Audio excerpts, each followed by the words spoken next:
আমি কখনো তোকে না পেয়ে অভিমান করিনি, শুধু একটুখানি গুরুত্ব চেয়েছিলাম, একটু সময়, একটু বুঝে নেওয়ার চেষ্টা। কিন্তু তোকে বোঝানোটা যেন কোনোদিনই পারিনি। তুই বলতিস, তুই এত ভাবিস কেন, এত ইমোশনাল হোস কেন। আমি ভেবেছি হয়তো আমি একটু বেশিই ভাবি, হয়তো আমার চাওয়াটাই তোর জন্য বেশি হয়ে গিয়েছিল।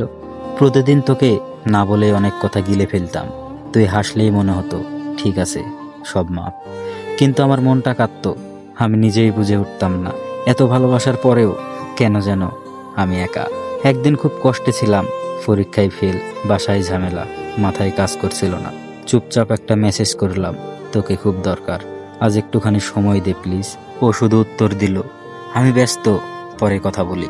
সেই পরে আর কোনোদিনও আসেনি। সেই রাতে আমি পুরোটা রাত জেগে কাটিয়েছিলাম, একটা আসি তোর পাশে, এতটুকুই চেয়েছিলাম।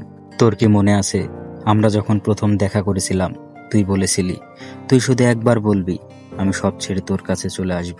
আজ আমি বারবার চেয়েছি তুই একবার ফিরে আসিস, একবার জিজ্ঞেস করিস তুই কেমন আছিস।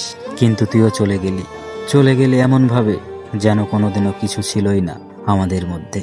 আজকে আমি আর তোর অপেক্ষায় থাকি না, শুধু মাঝে মাঝে পুরনো চ্যাটগুলো দেখি আর নিজেকে জিজ্ঞেস করি, আমি কি এতটাই খারাপ ছিলাম, যার জন্য কেউ একটুখানি সময়ও দিতে পারে না। আমি কিছু চাইনি তোর কাছ থেকে, না উপহার, না চমক। আমি শুধু চেয়েছিলাম তুই একটু বুঝ আমি কেমন অনুভব করি।